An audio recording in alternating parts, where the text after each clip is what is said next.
בוקר טוב. פרשת אמור. ויאמר השם אל משה, אמור אל הכהנים בני אהרון, ואמרת עליהם, לנפש לא יטמע בעמיו. בדרך כלל, כשאנחנו יודעים שהתורה פותחת באיזשהו ציווי, בדרך כלל כתוב, ידבר השם אל משה לאמור. ויאמר השם משה לאמור. פה אנחנו משתמשים בלשון קצת שונה. ויאמר השם אל משה, אמור אל הכהנים, בני אהרון, ואמרת עליהם. זאת אומרת, עוד לפני שהתורה מספרת לנו בכלל מהו הציווי, כתוב כבר פעמיים ואמרת, אמור ואמרת. מה זה בא ללמד? אז אומר רש"י, אמור ואמרת, להזהיר גדולים על הקטנים. זאת אומרת שהתורה באה ואומרת, שבאיסור הזה של טומאת כהנים, כן, שלכהן אסור להיטמות למת, זה כולל לא רק את האיסור לבן אדם מבוגר שאסור לו להיטמות, אלא הוא צריך גם לדאוג, אסור לו לגרום טומאה גם לילד של כהן. זאת אומרת, אפילו אם יש ילד קטן שכהן, בן, כל עוד הוא בן, כי כתוב בני אהרון. בני אהרון אומר רש"י, ולא בנות אהרון, כן? יש הבדל בין בנים לבנות. מאיפה מגיע ההבדל הזה?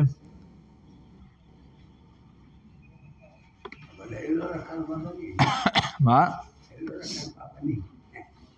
זה נכון, אבל השאלה היא בת כהן, אישה שהיא בת כהן, האם גם היא... נכון. אז הבעל הטורים אומר, למה אמר בני אהרון ולא בנות אהרון? לפי שהם גרמו מיתה לדורות.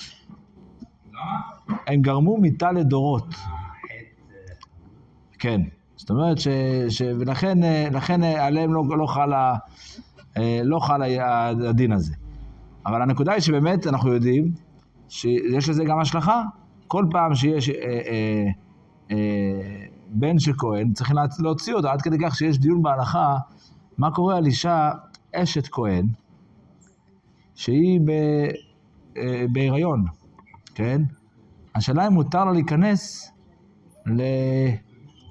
לבית שנמצא בו המת.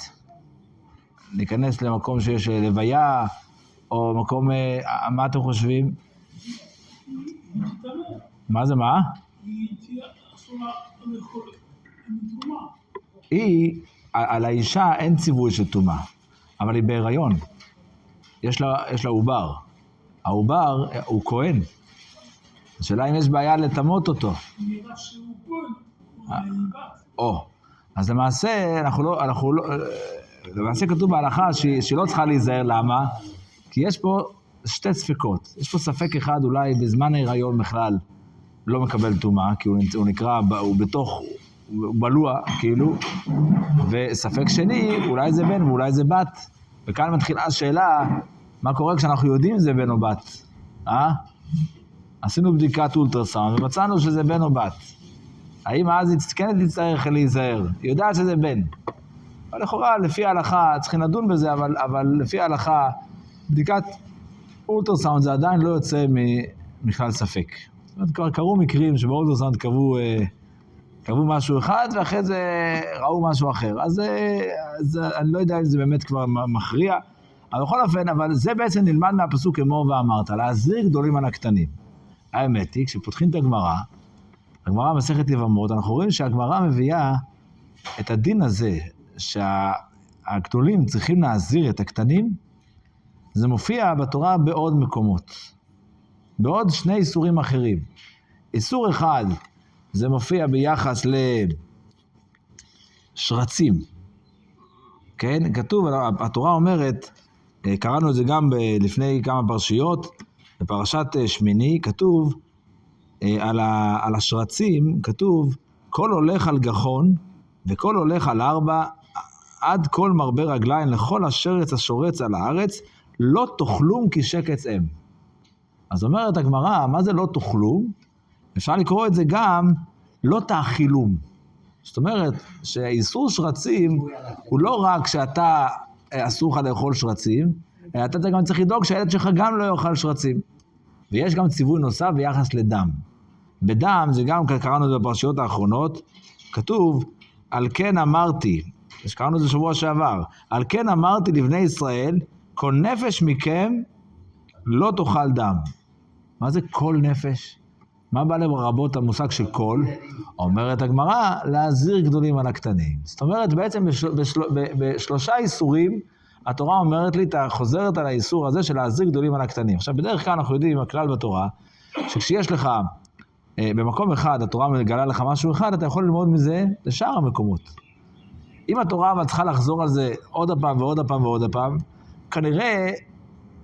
כנראה שאם זה היה כתוב באחד המקומות האלה, לא הייתי יכול ללמוד למקום אחר. באמת הגמרא מסבירה באריכות שבכל אחד מהאיסורים האלה שהזכרנו, שזה בעצם איסור טומאת כהנים, איסור שרצים ואיסור דם, יש לו איזושהי חומרה מיוחדת שהייתי אומר, אוקיי, דווקא באיסור הזה קיים האזהרה להזהיר גדולים על הקטנים. למה? אז למשל לגבי טומאת כהנים, אנחנו יודעים שטומאת כהנים מלכתחילה, טומאת כהנים זה איסור שהוא לא שווה בכל. לא שווה בכל. מה זה אומר לא שווה בכל? יש הבדל בין כהנים למי שלא כהן.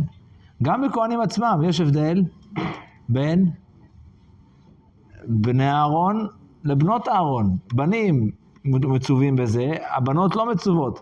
גם בתוך בני אהרון עצמו, התורה עצמה אומרת, גם הכהן עצמו יש מצב שהוא כן נטמא מתי? לאחד משבעה קרובים. זאת אומרת, זה מלכתחילה איסור כזה שהוא מאוד מאוד תלוי באנשים, וזה לא שווה בכל. ולא רק זה, אלא אנחנו רואים גם שהתורה מאוד החמירה בכהנים, והטילה עליהם איסורים. ולכן אי אפשר ללמוד מזה למקום אחר. זאת אומרת, אם התורה הייתה אומרת לי, רק בטומאת כהנים, את המושג הזה של להזהיר גדולים על הקטנים, תודה רבה, לא הייתי לומד את זה במקום אחר. אותו דבר גם ביחס לשרצים. שרצים, יש להם גם חומרה מאוד גדולה. אנחנו יודעים שבדרך כלל, כל הבהמות, כל החיות הטמאות, אז כתוב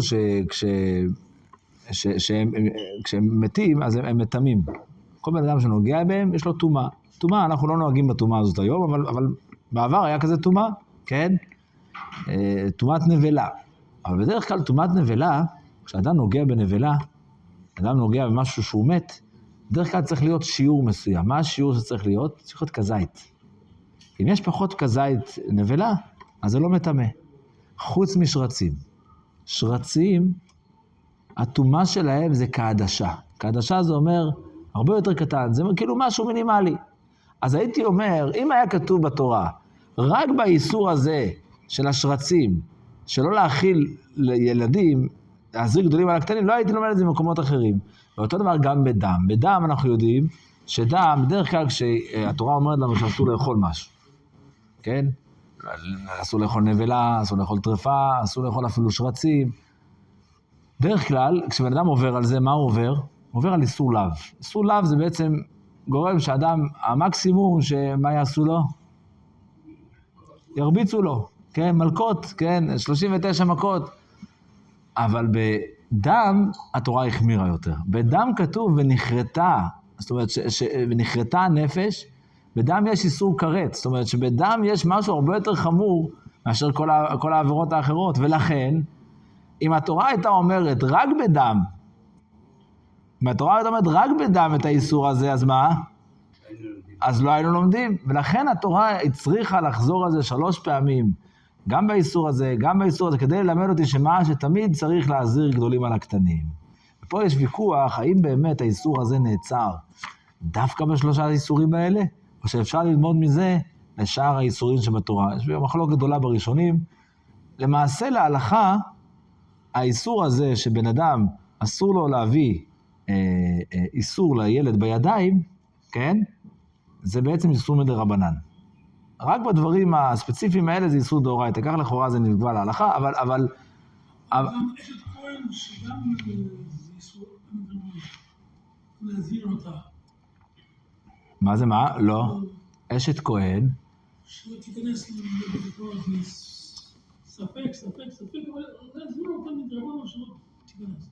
כן, לא נוהגים כך. להלכה, כמו שאמרתי, בגלל שיש כמה ספקות, אז לא נוהגים בזה. אבל בעיקרון זה נכון, זאת אומרת, על כל בן אדם מצווה, לדאוג לא לטמות ילד כהן. מה? אם תורה כל כך מחמירה עם הכהנים, אז הכל מחמיר.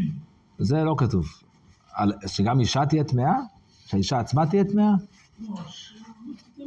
לא, לא, זה כבר חוזר לכללים הרגילים של התורה, שכשיש ספקות, ההלכה אומרת שיש שתי ספקות, אז אפשר להקל. טוב, אבל בכל זאת אנחנו יודעים שסוף סוף התורה גילתה לנו דווקא בשלושת האיסורים האלה את המושג הזה של להזהיר גדולים מהקטנים. השאלה מה המסר שיש כאן? אז יש מכתב של הרבי, מכתב מאוד מאוד מיוחד, הרבי חזר על זה בכמה מכתבים, אבל זה מכתב מאוד מאוד יסודי בחינוך בכלל. הרבי בא ואומר שהרבה פעמים כשאנחנו באים לחנך, זה לחנך ילד שלנו, זה לפעול על יהודי אחר, הרבה פעמים בן אדם מרגיש שיש לו קושי לפעול, והקושי יכול לבוא מכמה כיוונים. הקושי יכול לבוא מכמה כיוונים. יש קושי שיכול להגיע מפער. פער, יש פער רוחני. זאת אומרת, המרחק ביני לבין מי שאני מדבר איתו כל כך רחוק, אתה שומע, שיש לי קושי איך להעביר לו את הדבר הזה, כן? דוגמה, למשל, אמרתי לכם, התקשרה אליי איזה מישהי, רוצה שאני אפעל על בעלה, לשמור טהרת המשפחה. כן? לשמור טהרת המשפחה. נו, האם אתה יכול להתקשר לבן אדם, אתה שומע שאתה לא מכיר אותו, ואתה יודע שהוא לא דתי, אתה שומע לנסות, לבקש ממנו להשפיע על דבר כזה. יש סיכוי או אין סיכוי? עמוס אומר אין סיכוי. אין סיכוי, נכון? ובאמת, כל הזמן כשאנחנו מדברים עם אנשים, אנחנו משוחחים עם אנשים, ואנחנו רוצים לגלות לכולם את האור של התורה, ויש לנו איזשהו קושי. זה נראה לי קצת, זה לא מתאים לבן אדם שעומד מולי, אני כל כך רחוק ממנו, הטיעונים שלי הם כל כך רחוקים ממנו, כן? זה קושי אחד. יש קושי שני, שיכול להיות, זה שלפעמים עומד לפניי בן אדם, זה לא רק עניין של הפער הרוחני, אלא יש בן אדם שהוא מאוד מאוד נמוך גם. אתה רואה שהוא נמוך, מבחינה, הוא נמצא במקום מאוד רחוק, ולפעמים הוא אפילו מתנגד. זאת אומרת, הוא ממש אנטי. אז כל שכן, לנסות להשפיע על מישהו שהוא אנטי, זה חסר סיכוי, כן? ואותו דבר גם אצל ילדים הרבה פעמים זה קורה. אתה מנסה לחנך ילד, להסביר לילד, ואתה רואה שהילד נמצא במקום של אנטי, הוא עכשיו, הוא מורד, כל דבר שאתה, אתה יודע, כל דבר שאתה אומר, בדיוק הפוך, כן? והשאלה היא, האם, האדם אומר לעצמו לפעמים, אין סיכוי, מרים ידיים, אני מתייאש. זה נקודה אחת. נקודה שנייה יכולה להיות, אפילו אם הפער הרוחני הוא לא כזה גדול, לפעמים, עצם זה להוציא את הבן אדם מתוך ההרגל שלו, כן? להוציא את האדם מתוך ההרגלים שלו, זה קשה. בן אדם התרגל, בן אדם מתחנך במקום אחר, בן אדם גדל לתרבות אחרת. בן אדם גדל, אתה יודע, ואתה עכשיו צריך לנסות להגיד לו, אתה שומע, שהוא צריך עכשיו לעשות סוויץ'. מי עכשיו, אתה רוצה להשפיע על בן אדם לאכול כשר. מי עכשיו, נגמרו הטיולים לנסוע לחוץ לארץ בלי הכנה, אתה שומע? מי עכשיו, כשאתה נוסע לאירופה, אתה צריך לתכנן מסלול מאוד מאוד, מוקפד. שלא תסתבך, כי אחרת אתה תישאר רעב. עד עכשיו הוא היה רגיל, יוצא לטיול, לוקח תרמיל, וכל צומת אפשרית, נכנס למסעדה ואוכל, ואתה פתאום עכשיו הולך להטיל עליו כזה הגבלה. זה יש לו קושי.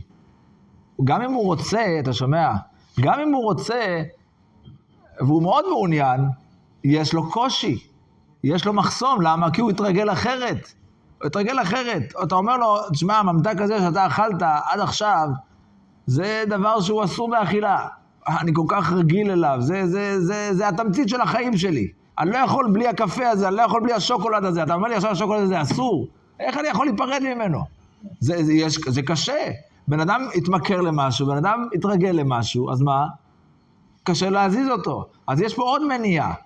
זאת אומרת, גם אם בן אדם כבר רוצה להיות בעניין, לפעמים אנחנו אומרים, אני לא חושב שיש סיכוי להעביר אותו למקום הזה, כי הוא כל כך התרגל וכל כך תפוס בזה שאני לא יכול להשפיע עליו.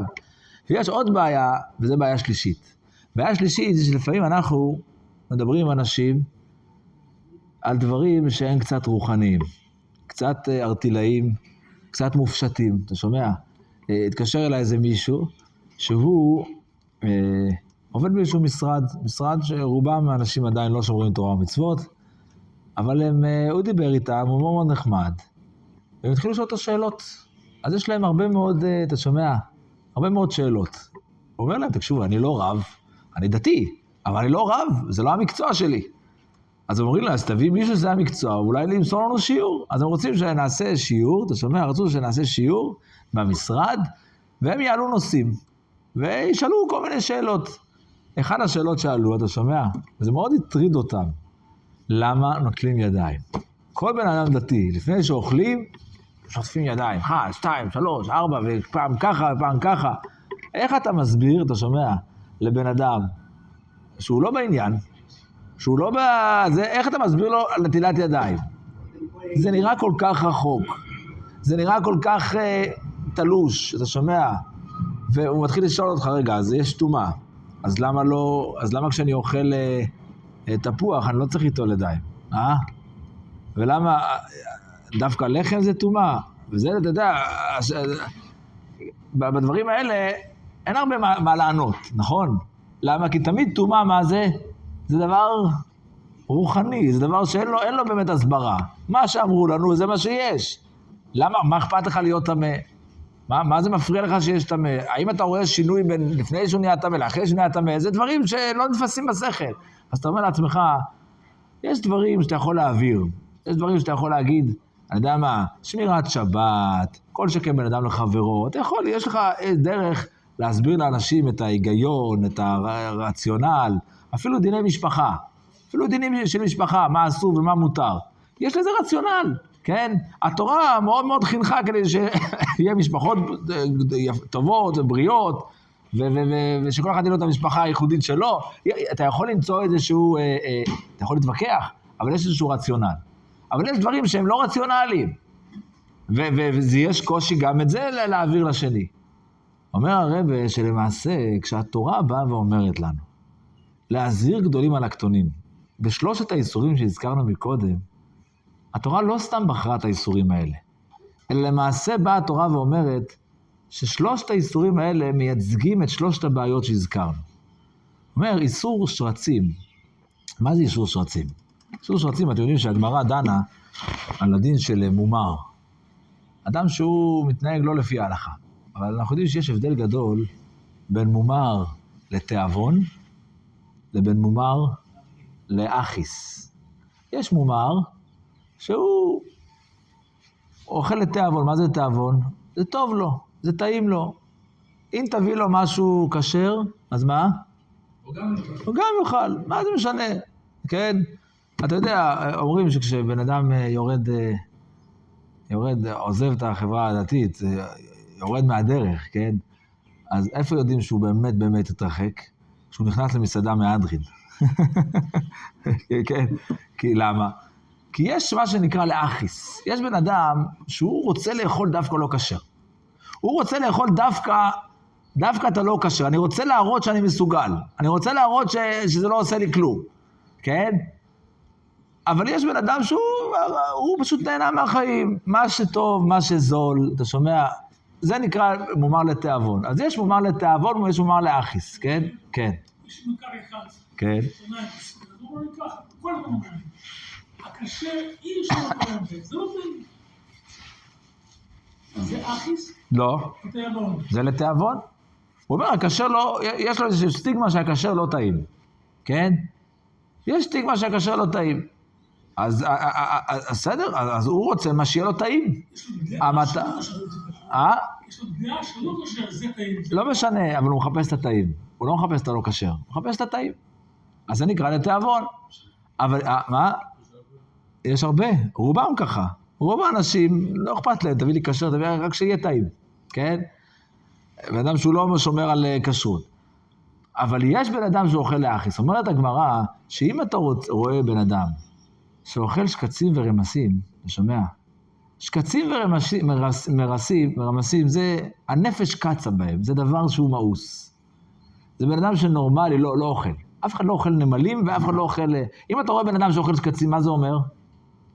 זה אומר שהוא עושה בכוונה. הוא אומר שהוא עושה לאחיס. זה אפשרות אחת.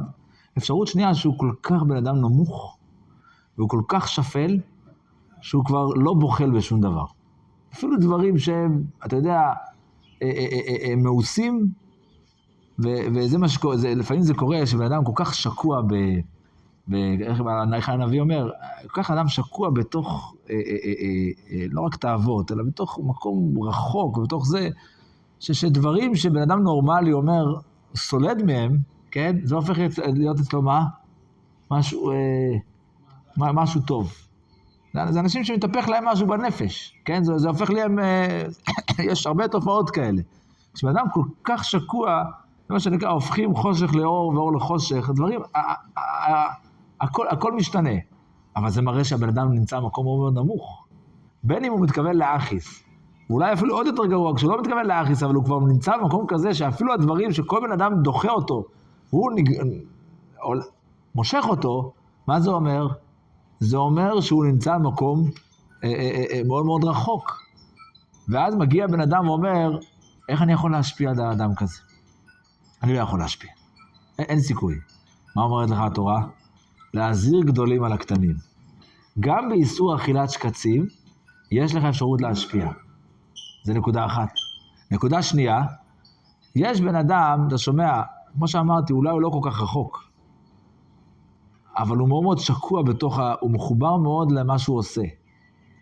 וזה בעצם מייצג איסור אכילת דם. אנחנו יודעים שבדם, התורה אומרת, רק חזק ובלתי יכול את הדם. עכשיו, בדרך כלל, כשהתורה באה ואומרת לך איסור, אז היא אומרת לך, אל תאכל את זה.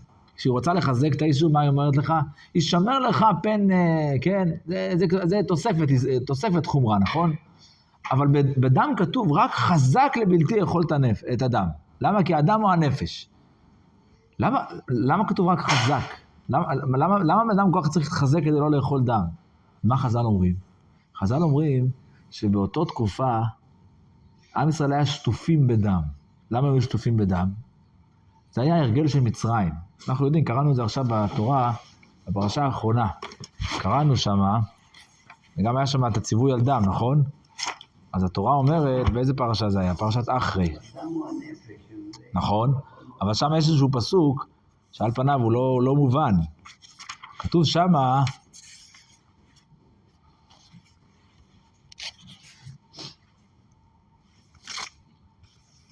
על הדם, כתוב שמה שיזרקו, שגם כשבן אדם מקריב קורבן, אז יזרוק את הדם,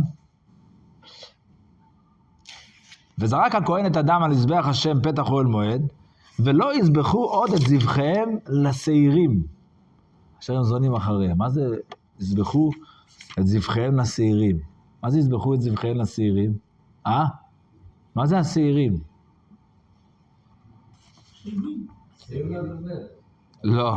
לא. כמו שיעקב אומר, השעירים זה השדים. במצרים היה תרבות כזו, שהשדים הם יודעים את העתידות, השדים יודעים מה יקרה, והם יכולים גם להזיק ולא להזיק, אז מה היו עושים? היו אומרים, בוא נעשה סעודה לשדים. מה השדים אוהבים לאכול? דם. אז אנחנו נעשה סעודה לשדים. נאכל יחד איתם את הדם, אתה שומע? ואז יהיה לנו איזשהו תקשורת איתם. כן, כשאתה רוצה להוריד, להתקרב לבן אדם, מה אתה עושה? אתה הולך לאכול איתו, נכון? אוכל הוא מקרב, כן? גדולה לגימה שמקרבת. אז אומרים, מה השדים אוהבים? השעירים נקראים השדים.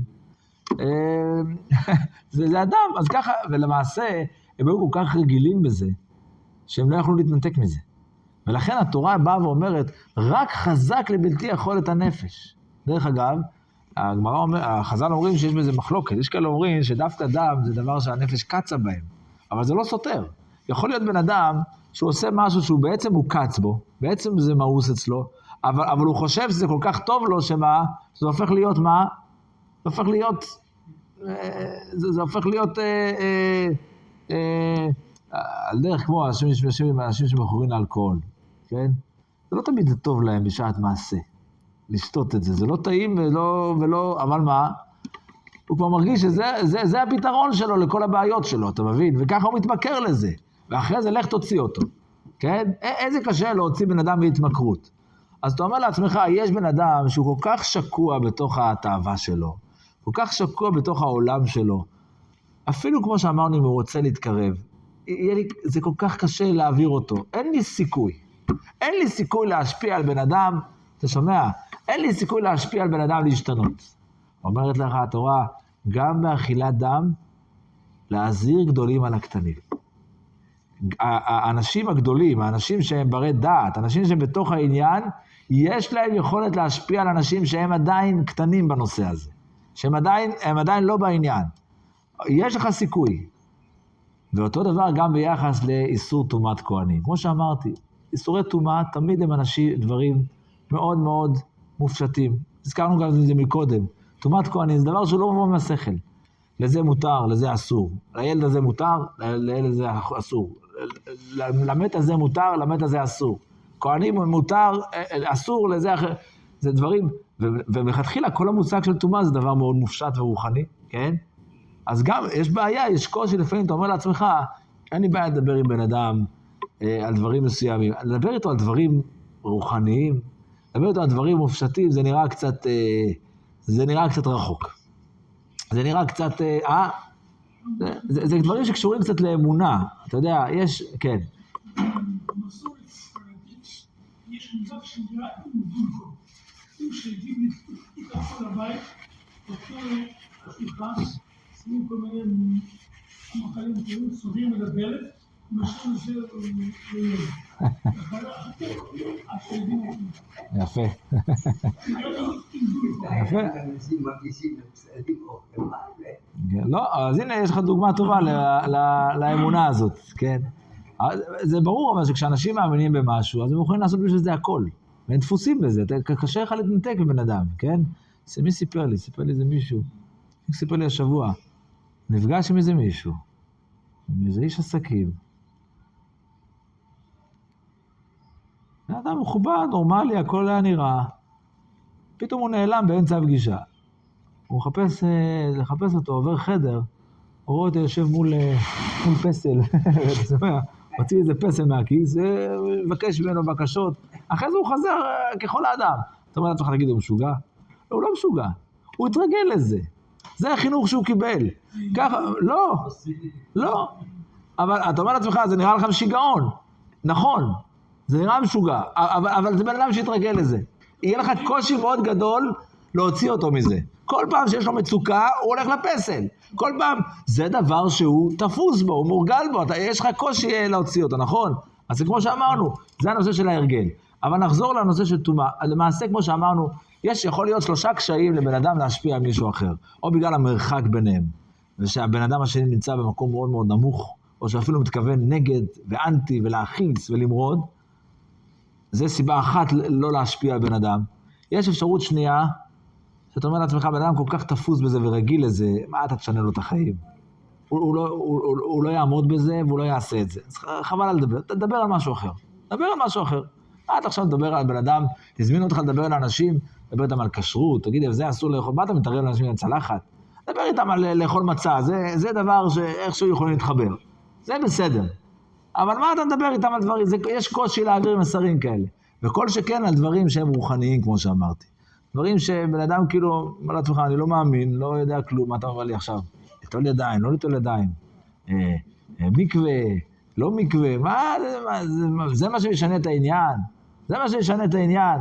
כן, וזה בעצם דברים קצת רוחניים שקשה להשפיע עליהם. ואומרת לך התורה בכל זאת, וזה בעצם הציווי של התורה. ואנחנו יודעים שכשהתורה נותנת ציווי, נותנת גם כוח להזהיר גדולים על הקטנים. אבל באמת, איך הדרך? איך באמת הדרך? איך הדרך להשפיע על מישהו שהוא כל כך רחוק ממני, ושהוא כל כך תפוס במשהו, ושהנושא כל כך רחוק ממנו? איך אפשר להשפיע עליו? אתה יודע איך אפשר להשפיע עליו? הדרך להשפיע בכאלה מקומות, זה לאו דווקא להגיד לו מה לעשות. אם אתה תגיד לו מה לעשות, זה לא יקרה, זה לא יעזור לשום דבר. אתה יודע, יש...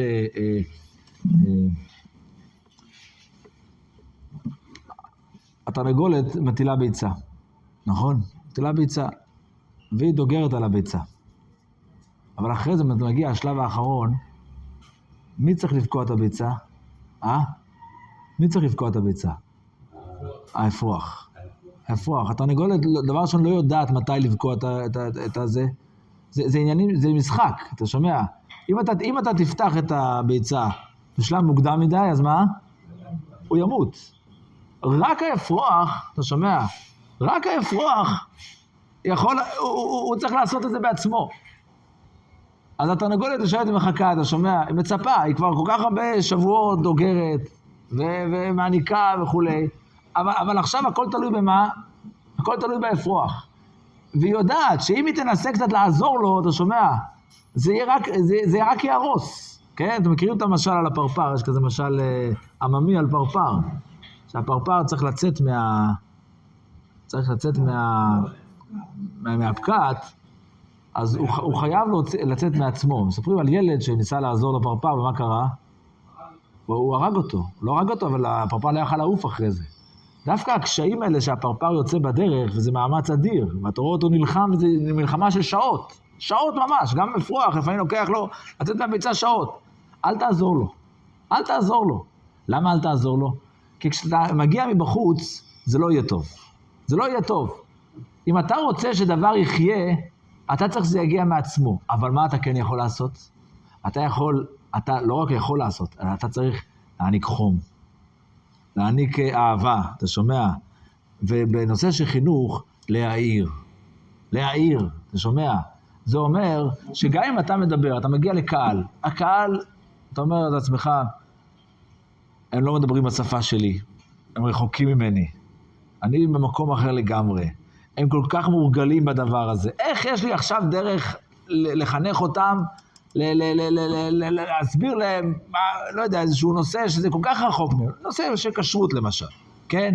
אתה מדבר לקהל אנשים לא דתי, לא גדל בחינוך דתי, לא יודע, אתה יודע, זה לא כמוך שאתה כשרק מריח ריח של בשר לא כשר, או, אתה יודע, זה אפילו יצא לך תחייה, אין לו את זה, הוא תפוס בתוך העניין. ואתה מספר לו סיפורים, שאם הוא יאכל את האוכל הזה, אז זה יזיק לו בנפש, יזיק לו בזה, נראה לו קצת רוחני קצת מדי, עזוב, תן לנו ליהנות, תמשיך הלאה, הכל בסדר. תכבד אותי, תכבד אותך, הכל בסדר, כן? אז אומרת לך, אין סיכוי, נכון? אומרת לך התורה, יש סיכוי. אתה יודע למה יש סיכוי? יש סיכוי, כי כל יהודי יש לו מה?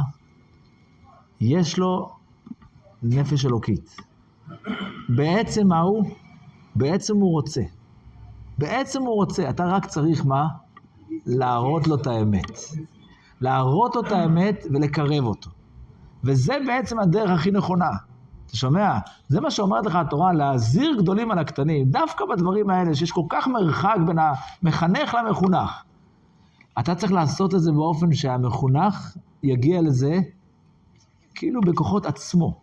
אם אתה תגיד לו, את זה אל תעשה, את זה אל תעשה, אני לא שם, וזה רק מה יגרום לו? רק להתרחק. אבל אם אתה תדבר על העניין, תדבר על העניין, ותגיד דברי אמת. תגיד דברי אמת. תגיד, לכל יהודי יש נפש אלוקית. וכל יהודי יש לו מצפון, ויש לו נשמה, כן? וכשאתה אוכל אוכל לא כשר, האוכל הלא כשר הזה מכניס לך דברים לא טובים, וזה משבש לך את האמונה, וזה גורם לך לבעיות, ולחיסרון באמונה, כל הדברים האלה. אתה אומר את הדברים, אתה לא אומר לו מה אתה תעשה, מה לא תעשה, אתה מגלה לו את האמת, אתה מחמם אותו, אתה שומע? בסוף מה? הוא יעשה את זה בעצמו. וזה כמובן נכון גם לחינוך, חינוך של ילדים. אם אתה תגיד לילד, תקום בבוקר, זה לא יקרה, זה לא יקרה.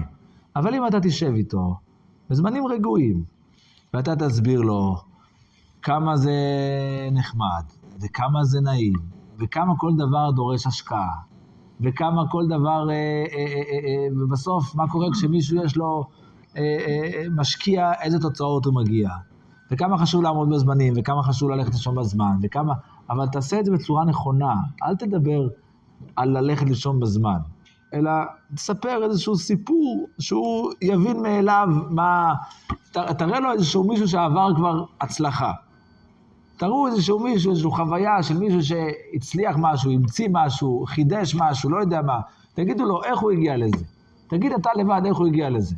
אתה צריך להביא את הילד בסוף, שמה? שהילד מצד עצמו יבחר לעשות את זה. כל עוד זה יהיה רק בגלל שאתה אומר, אז מה? הרבה פעמים, רוב הזמן אין לזה סיכוי, בפרט עם הילד אנטי. הילד אנטי.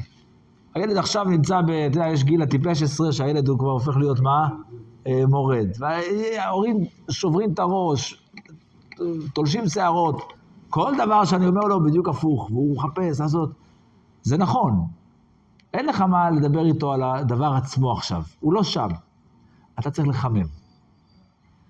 אתה שומע? ממרחק תתן לו אהבה, תעניק לו, תראה לו שאכפת לך.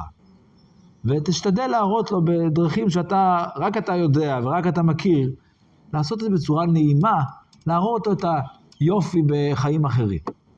כן? ואם תצליח לעשות את זה בצורה, בלי להגיד את זה, אלא פשוט להנכיח את זה, אתה שומע? אז עוד יותר טוב. כל הרעיון הוא שבסוף הוא יעשה את זה בעצמו. וזה בעצם הנקודה. כשהתורה אומרת לך להזהיר גדולים על הקטנים, להזהיר זה גם מלשון מה? מלשון זוהר. זוהר זה מלשון אור. להזהיר גדולים על הקטנים, כשאתה מגיע להשפיע על מישהו שהוא רחוק, וזה קשה, הנושא הוא קצת עדין, הנושא הוא קצת רוחני, והוא תפוס בזה, ואולי אפילו מתכוון נגד. הדרך הוא פשוט להעיר.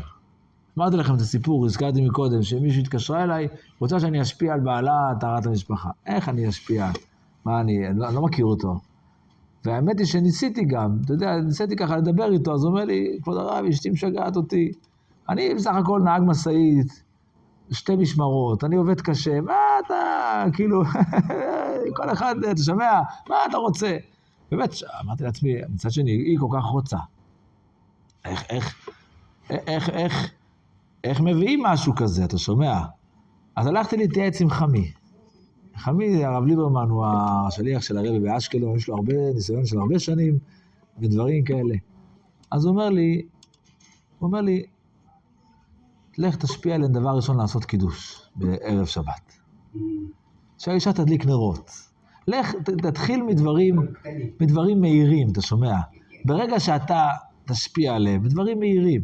תגיד להם, פעם בשבוע יש לכם ארוחה זוגית. האישה מדליקה נרות, אתה פותח כוס בקבוק יין, אתה שומע? ועושה קידוש, ויושבים ביחד, אתה שומע? אתה תאיר לו את הנפש. ברגע שיהודי עושה מצוות, ברגע יהודי תואם אור, יהודי תואם, אחרי זה כבר מה? אחרי זה הוא יוכל כבר גם לשבור את הקליפה. הוא יוכל לשבור את הקליפה. אבל אל תנסה לשבור לו את הקליפה בעצמו. כי גם יכול להיות שבאופן נקודתי תצליח לשלוף אותו, ותכריח אותו עם כל מיני מניפולציות וזה, זה לא יחזיק מעמד. זה אף פעם לא יהיה שלו. זה אף פעם הוא לא יחיה באמת. אתה שומע? הוא לא יחיה, משל טוב. אבל זה נכון. זה ככה כל החיים. כל החיים, כל פעם שאנחנו מנסים להשפיע, זה נכון גם בכל יחסים בין אנשים, בין איש לאשתו, בין איש לחברו. אתה רוצה להשפיע? כן? וזה נראה לך מאוד מאוד קשה? זה נראה לך שקשה מאוד לתווך? להעיר, לחמם, לעשות, אתה שומע, להעניק. אל תחשוב שאתה יכול להוציא אותו מהקליפה, הוא נמצא בתוך קליפה. ואתה אומר לעצמך, איזה סיכוי, איזה כוחות יש לו, כל כך רחוק. איזה כוחות יש לאפרוח הזעיר הזה, שכמעט אין לו, כמעט לא זז ולא עומד על... איך הוא יכול לשבור קליפה, תגיד לי? איך הוא יכול לשבור קליפה? יש לו את הכוח. יש לו את הכוח. אתה שומע? ולאחרונה התברר לי, וזה נסיים, שמשהו מעניין, שזה כבר פילי הבריאה, אתה צריך לפרסם, זה שהאפרוח, אתה שומע, לפני שהוא צריך לשבור את הביצה, אתה יודע שהקדוש ברוך הוא שם לו שן במקור. כשהאפרוח יוצא, אז מתחזק לו איזשהו פינה במקור, זה נקרא שן ביצה. וזה, כן, זה כמו שמקבל קונגו, אתה שומע? וזה חלק קשה, לכו תבדקו את זה. יש צילומים, תסתכלו, אפשר לראות את זה. וזה, הוא שובר את הביצה, אתה שומע? אחרי זה, כשהוא גודל, זה כבר נעלם, זה כבר מתאחד יחד עם המקור. זה קונגו שנוצר רק בשביל מה? ליצור את הביצה, אתה שומע? אבל מה זה אומר כלפינו, כלפי החינוך? זה לך שלילד שלך יש לו את השן ביצה הזה. הוא יכול לבקוע את הקליפה. וכל יהודי שאתה רואה, הוא יכול לבקוע את הקליפה שהוא נמצא בה. אתה אבל התפקיד שלך מה? לחמם, להעניק אהבה, להעניק השראה, לספר את האמת, אתה שומע? להעזיר גדולים על הקטנים מלשון זוהר, ואז גם בכל התנאים הקשים נעשה ונצליח.